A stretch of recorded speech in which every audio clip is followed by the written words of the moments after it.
Assalamualaikum warahmatullahi wabarakatuh. Bismillah, alhamdulillah. Wassalatu wassalamu ala rasulillah wa ala alihi wa sahbihi wa mawalah. La hawla wa la quwwata illa billah. Amma ba'd. Qala Allah Ta'ala fi kitabihil karim. A'udzu billahi minasy syaithanir rajim. Bismillahirrahmanirrahim. شهر رمضان الذي أنزل فيه القرآن هدى للناس وبينات من الهدى والفرقان. قال النبي صلى الله عليه وسلم: من صام رمضان إيمانا واحتسابا غفر له ما تقدم من ذنبه. Hadirin sahabat mukarram yang dirahmati Allah Subhanahu wa taala.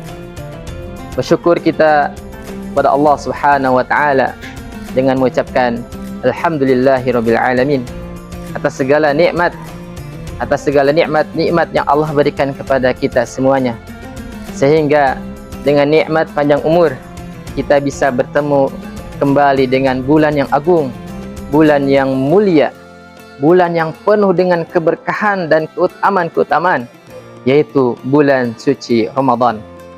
Semoga kita bisa memaksimalkan potensi-potensi yang kita miliki untuk meraih keberkahan dan keutamaan di bulan suci Ramadan. Hadirin sahabat mukarram yang dirahmati Allah Subhanahu wa taala. Terkait berkah, menurut ulama, berkah itu artinya yazidul khair, bertambahnya kebaikan. Bertambahnya kebaikan yang kita lakukan, bertambahnya kebaikan yang kita miliki. Khususnya dalam hal ini di bulan suci Ramadan. Terkait keberkahan, ada beberapa macam keberkahan yang mungkin harus disampaikan. Yang pertama yaitu keberkahan spiritual. Ketika kita bulan Ramadan, Allah Subhanahu wa taala akan mengampuni setiap dosa dan kesalahan kita, asalkan kita melaksanakan apa-apa yang telah Allah Subhanahu wa taala perintahkan, yaitu dengan melaksanakan ibadah puasa dan juga melaksanakan ibadah-ibadah yang lainnya, qiyamul lail dan lain sebagainya dengan sungguh-sungguh, sebagaimana hadis Rasulullah sallallahu alaihi wasallam, man shoma ramadhana imanan wa ihtisaban, atau man qama ramadhana imanan wa ihtisaban ghufira lahu ma taqaddama min dambi. Barang siapa yang melakukan puasa, melaksanakan ibadah-ibadah di bulan suci Ramadan, maka Allah akan ampuni segala dosa dan kesalahannya di masa lalu. Sahabat mukarram yang dirahmati Allah Subhanahu wa taala.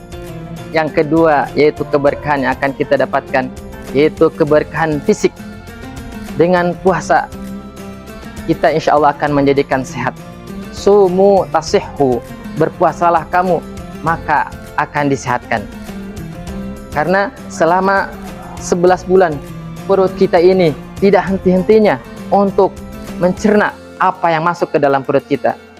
Jadi harus ada 1 bulan yang dinamakan waktu istirahat, cleaning, untuk membersihkan organ tubuh yang bagian dalam. Yang ketiga yaitu keberkahan yang bisa diraih ketika kita bertemu dengan bulan suci Ramadan, yaitu keberkahan sosial. Ini kita bisa rasakan ketika kita ada kegiatan-kegiatan iftar jam'i atau lain sebagainya, yang mana mungkin jarang kumpul ya dengan keluarga, dengan saudara, atau mungkin dengan teman.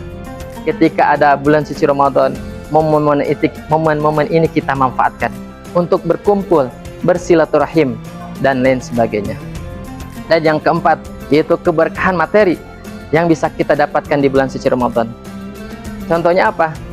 Ada istilah di bulan suci Ramadan, baik setelah atau baik sebelum atau setelahnya, yaitu yang diberikan ketika kita kerja di suatu lembaga atau perusahaan, ada namanya gaji 13. Apa itu gaji 13?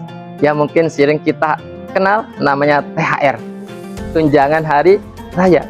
Itu kita dapatkan di bulan apa?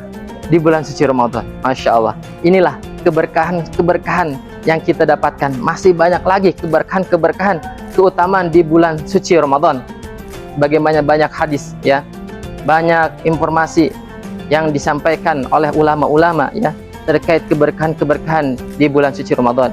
Salah satunya bulan suci Ramadan, di dalamnya itu bulan diturunkan Al-Quran, bulan suci Ramadan, di dalamnya itu ada malam Lailatul Qadar yang mana lebih utama daripada 1000 bulan. Hadirin sahabat mukarram yang dirahmati Allah Subhanahu wa taala. Terus bagaimana kita cara mendapatkan keberkahan tersebut? Pastinya yang pertama itu harus tahu dulu, ya. Harus tahu dulu, sebagaimana tadi setelah disebutkan, kita tahu keberkahan ini itu lain sebagainya, harus tahu dulu. Sebagaimana ada satu kisah, ya.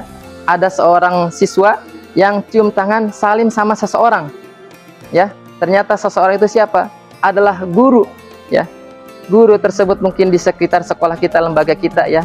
Salim cium tangan. Tapi ada satu siswa karena mungkin nggak tahu, dia nggak salim, ya. Ternyata ketika dikasih tahu emang siapa dia yang salim itu, yang disalim, yang cium tangan itu adalah guru kita. Oh, guru kita, ya. Karena baru, ya, yang tadi salim itu yang sudah lama siswanya.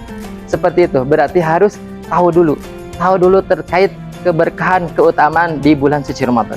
Yang kedua, apa cara ingin mendapatkan keberkahannya? Yaitu kita ingin mendapatkannya, ya. Sebagaimana tadi, ya, kita tahu keberkahan Ramadan itu apa lain sebagainya. Setelah kita tahu, kita berusaha ingin mendapatkannya, ingin mendapatkan malam Lailatul Qadar dan lain sebagainya. Dan yang ketiga apa? Yang ketiga itu menjadikan bahwa setelah kita tahu bahwa keutamaan keberkahan bulan suci Ramadan, jangan sampai kelewat. Khawatir Ramadan ini adalah Ramadan yang terakhir. Kita wallahu alam apakah tahun depan bertemu kembali dengan Ramadan berikutnya. Jadi kita bisa maksimalkan.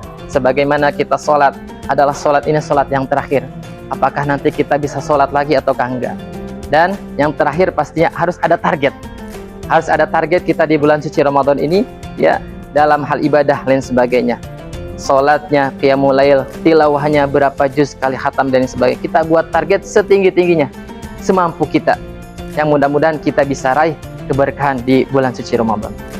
Hadirin sahabat mukarram yang dirahmati Allah Subhanahu wa taala, terkait tadi potensi diri, bahwa potensi diri itu adalah sesuatu yang gaib, yang mana tidak bisa kita lihat, baik dalam hal potensi jasmani, ya, potensi akal dan potensi jiwa kita, potensi ruh kita.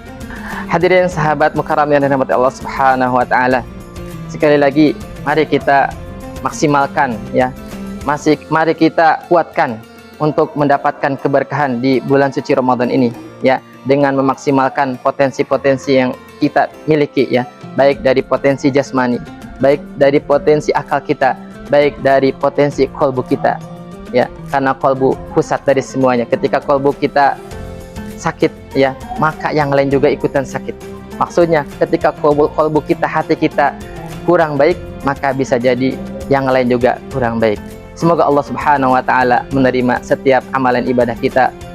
Wallahu muwaffiq ila aqwamit thoriq. Assalamualaikum warahmatullahi wabarakatuh.